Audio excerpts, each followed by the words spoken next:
What's going on, guys? Your boy The Flight Mike back again with some NBA news. And guys, it's been a while since I brought you guys some NBA news, mainly because, well, the NBA has been suspended. But thankfully, we've had The Last Dance to sustain us. This has been a documentary that I've been literally waiting for like years, and it definitely lived up to the hype. And for the most part, I have to say that I thoroughly enjoyed The Last Dance. I thought it was one of the best sports documentaries I've seen in a very long time. And I think it did justice to one of the greatest, if not the greatest player of all time, and reignited the GOAT debate a little bit, which is something that I really enjoy taking a part in. Unfortunately, not everyone truly seemed to enjoy the documentary.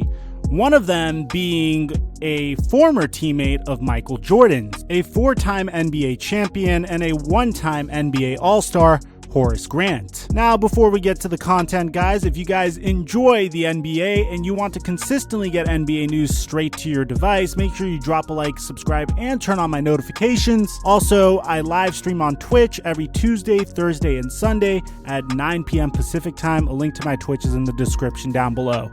Cue the intro.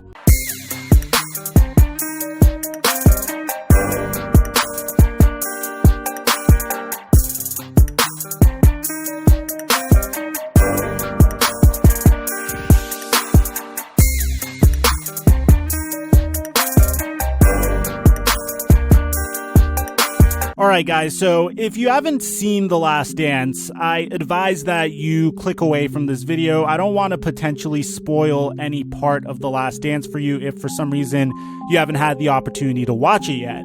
But assuming that you have, welcome to the video first of all, and guys, there's this one episode that discusses the Jordan Rules book. So if you guys don't know what the Jordan Rules is, it's a book that was written by Sam Smith, and the book is about an inside look at the turbulent season that Michael Jordan and the Chicago Bulls had on their way to a championship in the 1990 to 1991 season. So the fact that it was a bit of an inside scope and an inside look made Michael Jordan feel like somebody happened to snitch on him. Bear in mind that in this book, a bunch of nasty things were said about Michael Jordan, from his gambling addiction to several other things that I don't really want to get into, but Michael Jordan said in the Last Dance documentary that that was a very difficult time for him because it changed the entire NBA's perception of him as a result of this book. Now, he points the finger at Horace Grant for being the reason why this information got out for one reason or another. And I'm not exactly sure why Michael Jordan thinks it's Horace Grant, but something you have to understand about Horace Grant is he was there for the original Chicago Bulls three-peat, and then he left to the Orlando Magic for 5 years. So I don't know if Jordan had some sort of a grudge against Horace Grant, because the year after when Horace Grant left, there was clearly a void left at the power forward position, and the Chicago Bulls weren't really able to rectify it until Dennis Rodman came around in the mid to late 90s. Now, what's really fascinating is once you resurrect the past even a little bit, then old jealousies are going to resurface and old wounds are going to clearly reopen. And I guess that's exactly what happened here. In the Last Dance, you can see everyone's clear disdain for Jerry Krause, but you could also see Horace Grant's frustration at everyone pointing the finger at him for Jordan Rules, and there might be even a slight resentment towards him for leaving for the Orlando Magic. So in the actual Last Dance documentary, Horace Grant said that the entire narrative of him leaking information about the Chicago Bulls season to the press or to Sam Smith so he could write this book that smears Michael Jordan's name is a downright lie. But Michael Jordan doesn't seem to believe it. And this kind of drove Horace Grant a little bit crazy, and I think he went a little bit too far in his response, because today he had some more stuff to say about the entire documentary in general and how Michael Jordan perceives him. Horace Grant went out to say, lie, lie, lie. If MJ had a grudge with me, let's settle this like men. Let's talk about it. Or we can settle it another way. But yet and still, he goes out and puts this lie out that I was the source behind the book. Sam and I have always been great friends. We're still great friends, but the sanctity of that locker room, I would never put anything personal out there. The mere fact that Sam Smith was an investigative reporter, that he had to have two sources, to write a book, I guess Why would MJ just point me out? Horace Grant goes even further into this, but to me, the perception I get is if you are good friends with the writer of the book and you are a part of the Chicago Bulls locker room, then it's not the wildest notion to place the blame of the creation of the book on Horace Grant. And he could have even leaked information without himself even noticing it. You know, you could have just been out for a couple beers with Sam Smith and says, oh, Michael Jordan drives me crazy by yelling obscenities at me in practice, for example. So Horace Grant continues. He has a lot to say, guys. This is kind of nuts. He says, it's only a grudge, man. I'm telling you, it was only a grudge. And I think he proved that during this so-called documentary, when if you say something about him, he's going to cut you off. And he's going to try to destroy your character. He then cites Charles Barkley as a huge example of this. And for those of you guys that don't know, this is a pretty nice Michael Jordan story for you guys to know. And if you ask me, I think it's fairly consistent with his character. 8 years ago, on March 1st, 2012, and this is an article published by ESPN. If I happen to forget to leave it in the description down below, let me know. Charles Barkley came out and said some critical comments about the way Michael Jordan was managing the Charlotte Bobcats. And he said this, I think the biggest problem has been, I don't know if he has hired enough people around him who he will listen to. One thing about being famous is people around you, you pay all their bills, so they very rarely disagree with you because they want you to pick up the check. They want to fly around on your private jet, so they never disagree with you. I don't think Michael has hired enough people around him who will disagree. I love Michael, but he just has not done a good job. Even though he's one of my great friends, I can't get on here and tell you he's done a great job. He has not done a great job, plain and simple. At the time of these comments, Michael Jordan's Bobcats were in the midst of the worst regular season in NBA history. They were 4-29 and lost 19 of their last 20 games, to give you some context. And Charles Barkley doubles down on these comments by giving us another story about how he advised Michael Jordan to take Brandon Roy over Adam Morrison. I said, Michael, I think you should take Brandon Roy. And he said, we like Adam Morrison. Barkley would say, I said Adam Morrison can't play. I said, let me ask you a question.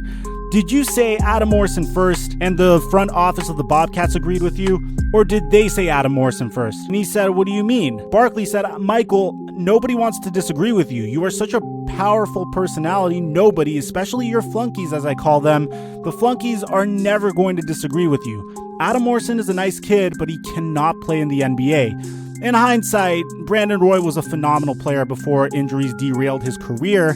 But as a result of these comments, there's been a huge rift for the last 8 years. Barkley had this to say 2 weeks ago. The guy was like a brother to me for, 20-something years. At least 20-something years. And I feel sadness, but to me, he's still the greatest basketball player ever. I wish him nothing but the best, but there's nothing I can do about it, brother. He's got my number, he can call me.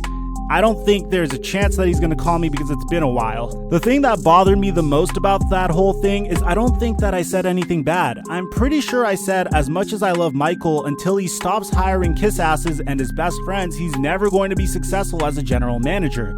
And I remember pretty much verbatim I said that.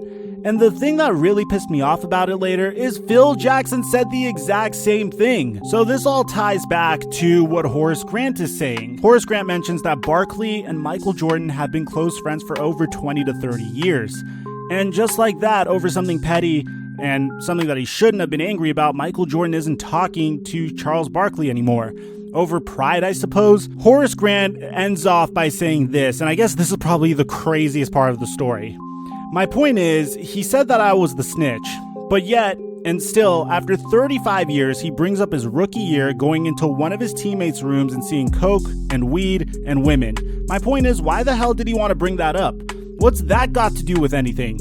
I mean, if you want to call somebody a snitch, that's a damn snitch right there. But Grant wouldn't stop there, because he would continue slandering The Last Dance. He mentioned how several of Michael Jordan's former teammates were very unhappy with the portrayal of various players and situations throughout the documentary. Grant would say, I thought it was entertaining, but we know who was there as teammates, that about 90% of it, I don't know if I can say it on air, but BS in terms of the realness of it. It wasn't real because a lot of things Jordan said to some of his teammates that his teammates went back at him, but all of that was kind of edited out of the documentary, if you want to call it a documentary. He felt like he could dominate me, but that was sadly mistaken, because whenever he went at me, I went at him right back. But in terms of Will Perdue, Steve Kerr, and the young man Scott Burrell, that was heartbreaking to watch. To see a leader to go at those guys like that, I understand in terms of practicing, you have a push and shove here and there, but outright punching and things of that nature and calling them B's and H's, that wasn't called for. For those of you guys that don't know, there was a story about Michael Jordan telling flight attendants not to serve Horace Grant food on the plane after a bad game, and Horace Grant said that that story is actually true. And he said, anybody who knows me as a rookie, if anybody comes up and tries to snatch my food away, I'm going to do my best to beat their ass. And believe me, back then, I could have took MJ in a heartbeat. Yes, it's true that he told the flight attendant, well, don't give him anything because he played like crap, and I went right back at him. I said some choice words that I won't repeat here, but I said some choice words and stood up. If you want it, you come and get it. And of course, he didn't move. He was just barking, but that was the story. But anybody who knows me, where I come from, and what I stand for, come on, man. There's nobody in this earth who would try to ever come and take food off my plate and not get their rear ends beaten. The crazy thing is, for one of my charities, he sent me an autographed pair of shoes. I don't understand it. If he had some difference with me, he could have texted me, he could have called me, the whole 9 yards. But if I see him today, we would hopefully pay our respects to each other because we went through 3 championships together. But if not, believe me, I'm not going to lose any sleep over it. And then Horace Grant would continue to defend Scottie Pippen, who was also really disappointed by the way he was portrayed in the documentary, according to ESPN's Jackie McMullen, especially about the way he was portrayed in that one moment he refused to step onto the floor during the 1994 NBA playoffs. Horace Grant would say MJ wasn't even on that team. Why was that in there? We handled that year really well as a team. Pip knows that he was wrong for doing it. Bill Cartwright stood up and said what he had to say, and then we handled it. It was over. It was over. We go on to take the Knicks to 7 games. It was over. Why bring that up? That's my question to everybody out there that's listening. Horace Grant mentioned that Michael Jordan had final say and creative control over the project.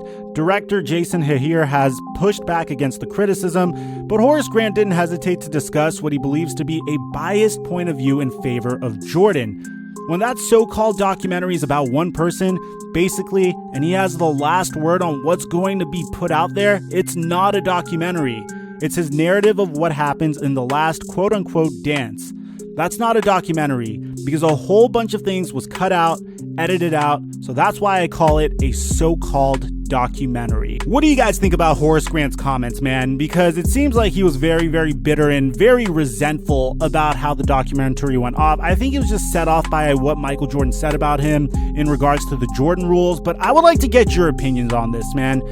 Of course, Michael Jordan does have this reputation of being a guy that has a huge ego and would do his best to save face. But at the same time, wouldn't anyone in Michael Jordan's position do the same thing? I'd like to hear what you have to say. Aside from that, I'm your boy, The Flight Mike, and I'll catch you guys in our next upload.